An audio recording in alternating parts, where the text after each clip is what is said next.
Hi, my name is Kip Thorne, and what inspires me is communicating science to non-scientists.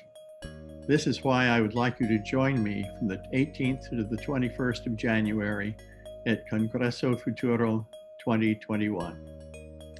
In 1968, when I was a very young professor at Caltech in Pasadena, California, I brought to visit me from the Soviet Union, from Russia, another young professor working in the same field, a friend of mine named Igor Novikov. And Igor and I collaborated on research together, despite the fact that it was the depths of the Cold War, over a period of a few weeks. And one evening, after a very long working day, thinking about equations and ideas in physics, we went to see a movie in Hollywood. It was 2001, A Space Odyssey. It had just been released. And let me remind you of the movie through this recent trailer.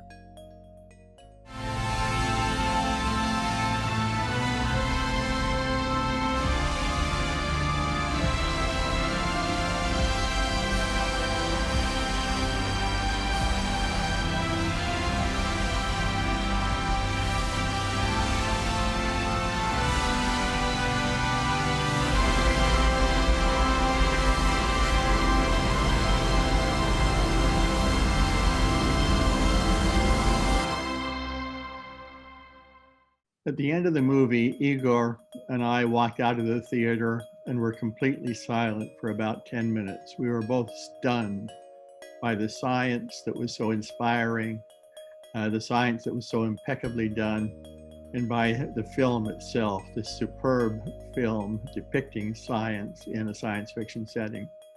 In fact, the movie went on to inspire tens of millions of people about science around the world.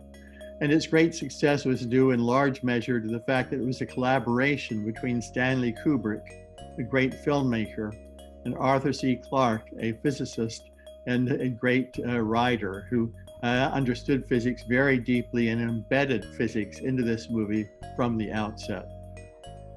In September 1980, some years later, I had a telephone call from Carl Sagan, a friend of mine who was an astronomer and also a filmmaker, and he asked me if I would like to have a blind date with another filmmaker named Linda Obst to go to the premiere of his new television series, Cosmos. I was very pleased to accept. We went, Linda and I enjoyed ourselves, but there was no spark of romance between us. We just went on to become very close friends, Linda, Carl, and I. In 1985, I had another telephone call from Carl. He told me that he and Linda were working together on a movie, and he was writing together with Annie Dryan, his wife. They were writing a novel to underlie the movie, the story for the movie. The name of the movie and the novel was Contact. And he told me that in this novel and movie, he had the heroine, Eleanor Arroway, travel through a black hole to the planet that it was orbiting around the star Vega, about 25 million light years from Earth. He said, I realize I may be in trouble. I'm not a great expert on black holes. I would like you to help me out. I told him, unfortunately, it's not possible to travel through a black hole. I explained why. A black hole, although it may look like just a black sphere, it's actually made from warped space and warped time. And you can understand that by taking an equatorial slice, a two-dimensional surface through the equator of the black hole, and that is actually embedded in a higher dimensional space called the bulk that surrounds our universe. It bends down in the bulk so that the circumference around that black hole is small compared to pi times the diameter. And time slows as you near the horizon and at the edge of the black hole, which we call the horizon. And inside the horizon, time flows downward, dragging anything that falls into the black hole with that downward flow of time to a singularity at the center of the black hole, which destroys everything that falls into it. So you're not going to get to another part of the universe. You're going to die in a singularity if you fall into a black hole. I told him there was hope that there is something called a wormhole, and people didn't know much about wormholes except for physicists like me at that time. He should send Eleanor Arroway through a wormhole instead of a black hole, and then I explained what a wormhole is. If you begin with our universe and the solar system, such as Saturn out here, and a center of some distant galaxy, Andromeda, or the neighborhood of Vega. And those are very far apart. But if you bend in the bulk, in this higher dimension, you bend our universe around, it may be only a few kilometers between the vicinity of Earth and that vicinity of Vega, or center of a distant galaxy, if you go across the bulk. And there could be a structure called a wormhole that reaches across the bulk, something that was first conceived using Einstein's relativity theory by Albert Einstein himself back in 1935. And that, if, for example, light could go from that distant region up through the camera, up through the wormhole to a camera. And so the camera would see a wormhole that looked, for example, like that. The problem, I told him, is that all the wormholes that we've ever studied as physicists, they implode so rapidly that nothing can go through. But I thought maybe it would be possible to find something that would hold a wormhole open.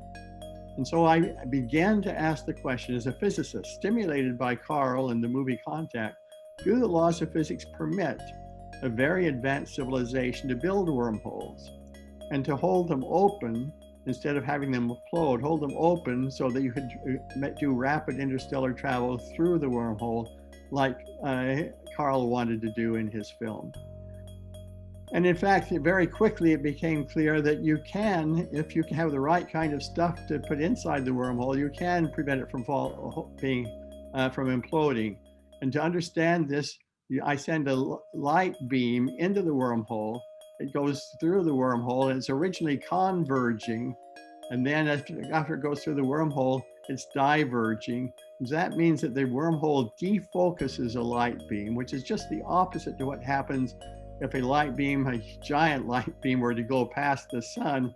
The gravitational pull of the sun would focus that light beam. Now we know that that focusing is due to the matter inside the sun, which gravitates. So what's required to hold a wormhole open is a material that anti-gravitates, that repels gravitationally. And that requires that, by contrast with the sun's matter that has positive mass and energy, that you have to put something inside the wormhole that has negative energy. We call this exotic matter. And so in this way, my conversation with Carl about the film that he was working on triggered research by me and others on exotic matter. And we soon realized that, in fact, you can make exotic matter in the laboratory in tiny amounts by manipulating something that I won't discuss precisely what it is, but something called vacuum fluctuations, tiny fluctuations of electricity and magnetism that exist after you've removed all the electricity and magnetism that you can possibly remove. Those fine, tiny fluctuations that are left behind, if you then manipulate them, you can make exotic matter.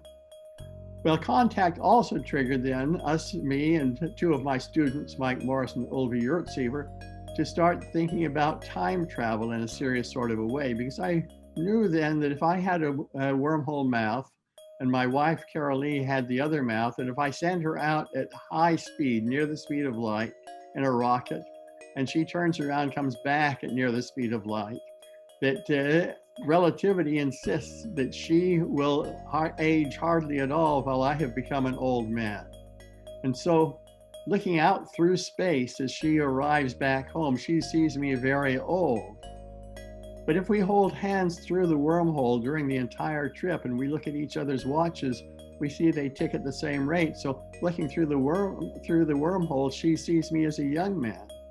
That means that if I were to go out when she is back on Earth and to her and go inside through her wormhole mouth as a young man, as an old man, I would go in and I would meet my younger self. So this wormhole has been turned into a time machine. And it was quite startling to me when I realized that, me and my students, when we realized that this was possible according to the laws of relativity. When we published a paper, a technical paper describing this, my dear friend Igor Novikov in Moscow immediately telephoned me. He said, if you can work on time travel and wormholes, which all my friends think as physicists think is not a respectable thing to work on as a physicist, well, then so can I. And so that in fact triggered him and many others for the first time to begin working on wormholes and time travel. And it all began with talking to Carl about his movie.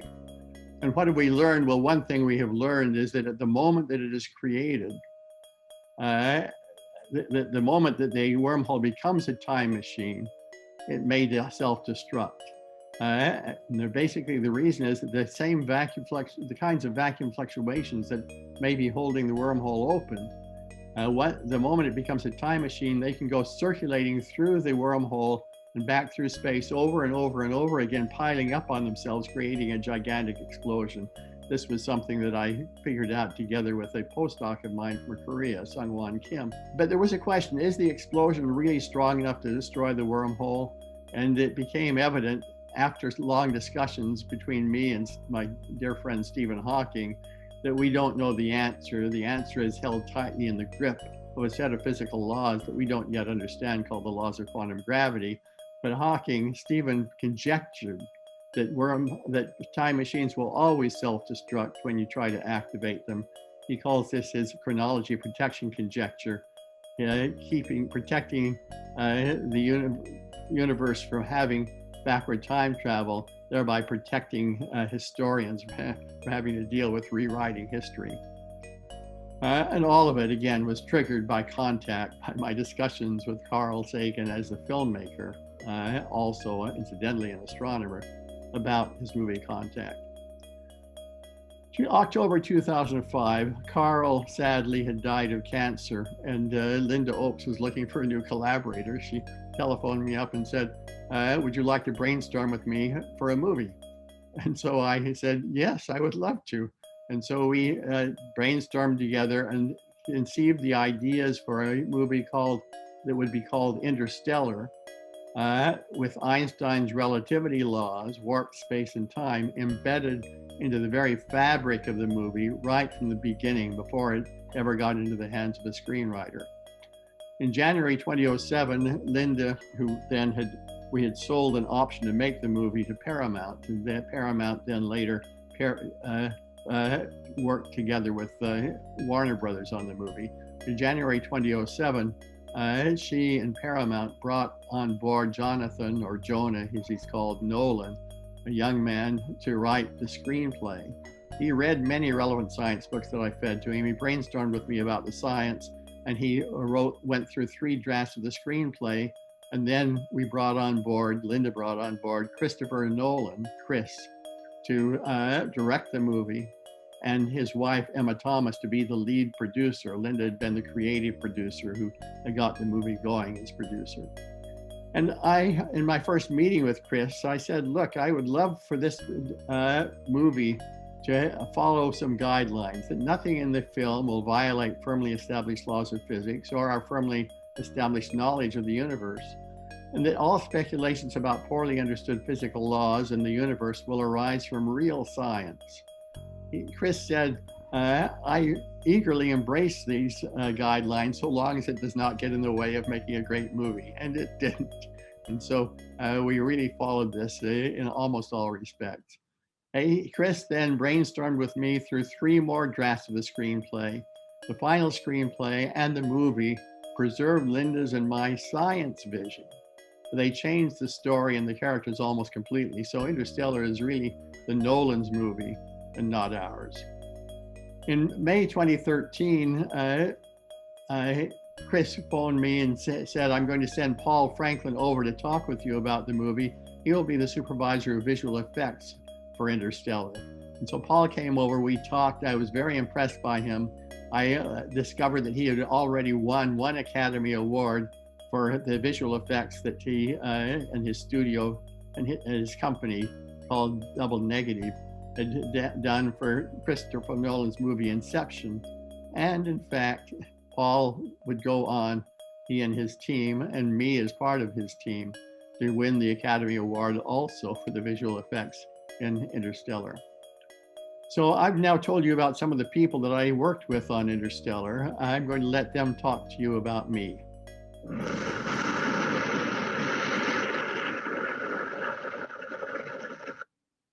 We're still pioneers.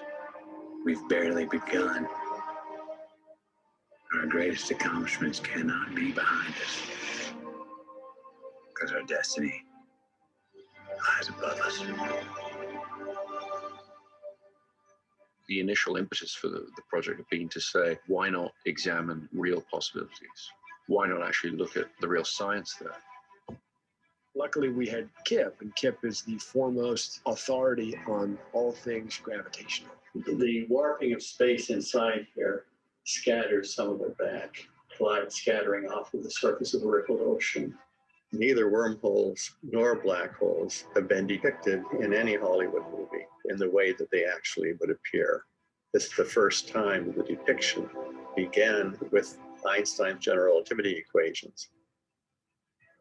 The visual effects department under Paul Franklin and everybody at Double Negative took Kip's mathematical data and they created real visual representations of what a black hole is meant to look like. The collaboration has produced visualization of things which nobody had ever managed to do before.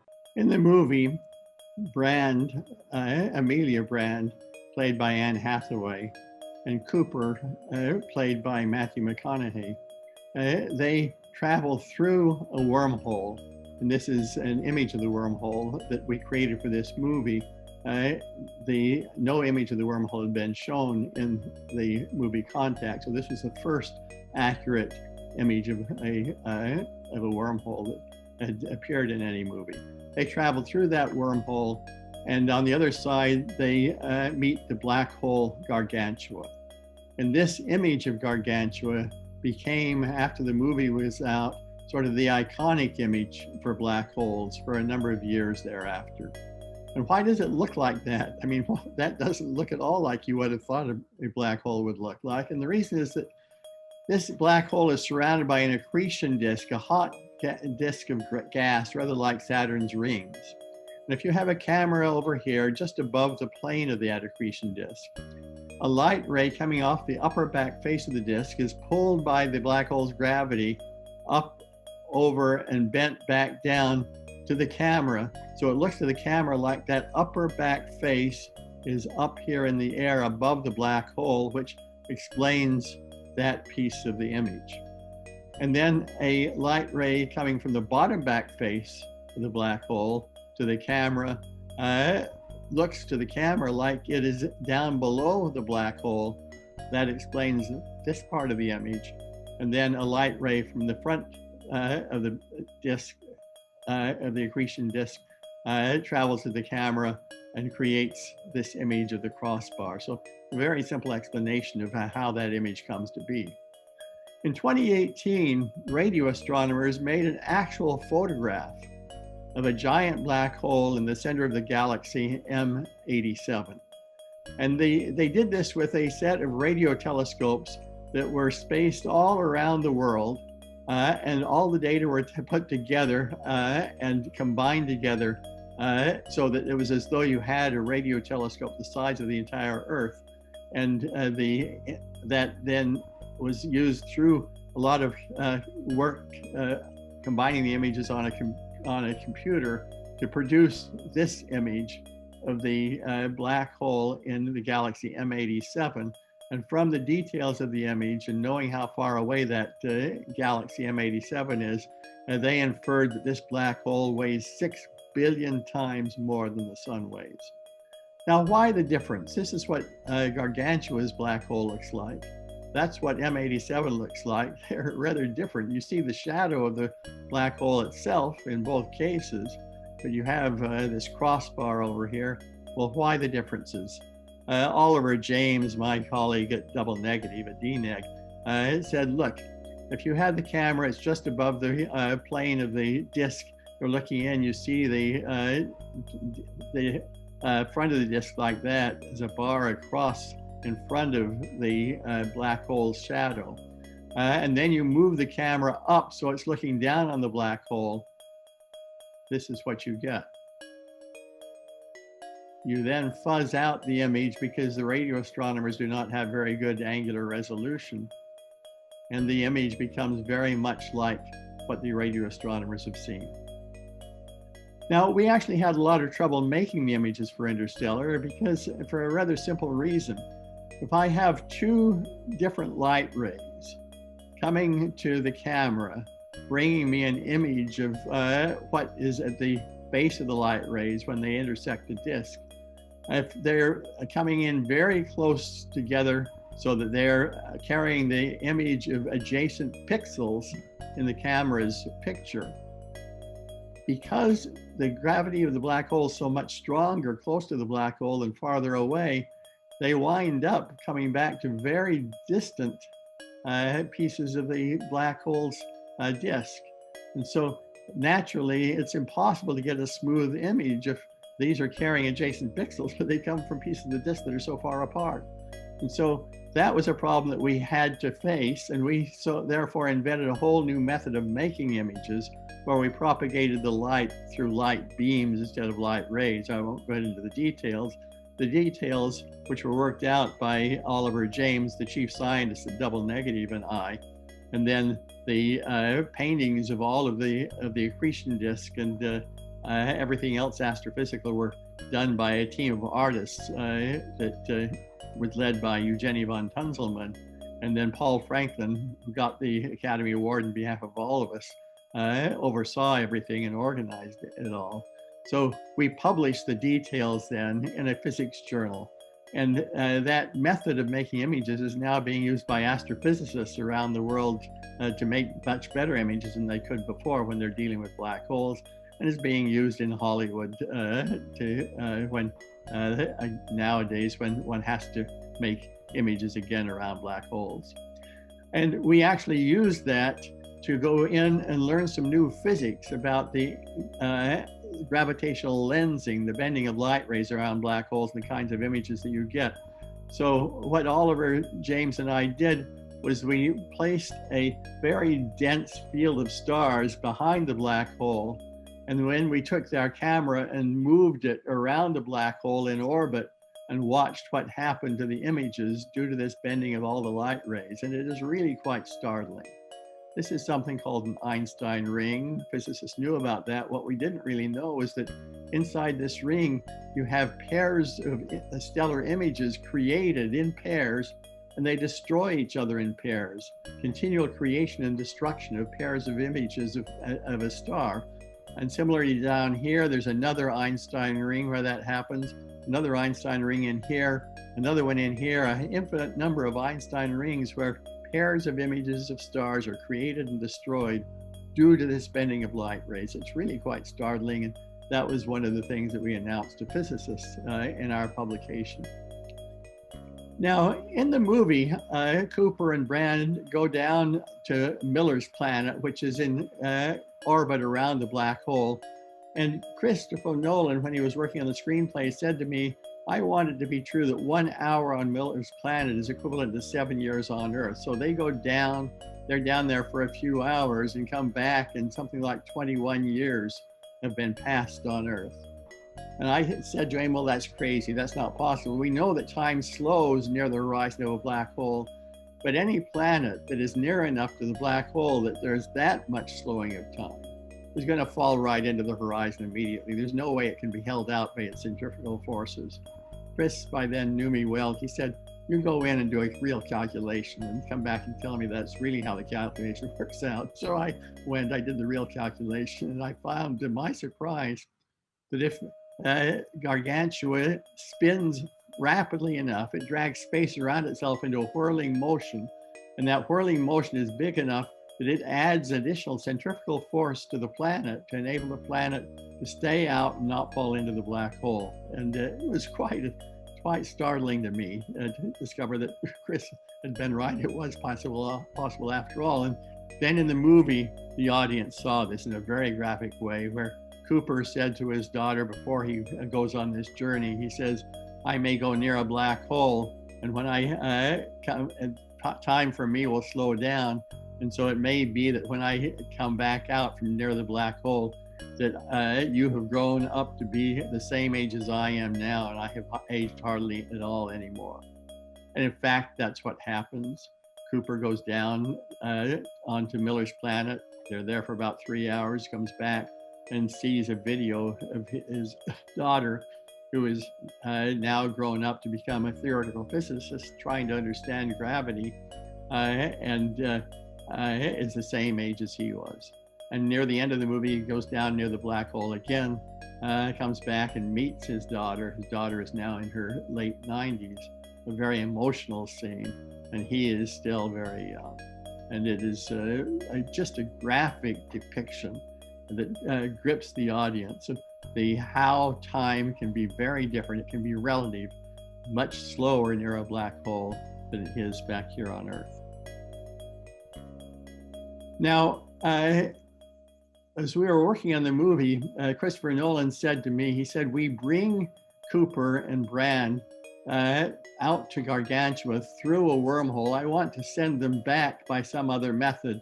And what can we do? And I suggested to him, I said, maybe the best interesting way to do it is to carry them back on the surface of a four-dimensional sphere that travels through the bulk above our universe. And I explained to him that up above our universe in the bulk, the distance back from Earth, from Gargantua to Earth is quite short. It's shorter than the distance between the Earth and the sun. Whereas down inside our universe, that distance is about 10 billion light years, enormously long. And so Chris said, no, I like the idea, but I'm going to put Cooper in the three-dimensional face of a four-dimensional cube called a tesseract, and he knew all about tesseracts. Chris, in fact, knows a heck of a lot of science, largely having learned it by browsing the web, but he knew all about tesseracts. He said, I'm going to use a tesseract for this. And so, in fact, that's how it worked out. And in the movie, you see Cooper, having been scooped up by the tesseract, is very disoriented and doesn't realize that the tesseract is carrying him back from Gargantua to the Earth. He screams in his disorientation.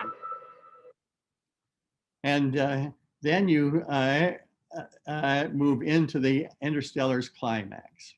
In Interstellar's climax, much of it is inside this tesseract after the tesseract has returned to Earth and is docked in the higher dimension beside the bedroom of Cooper's daughter. And here you see a bit of that climax.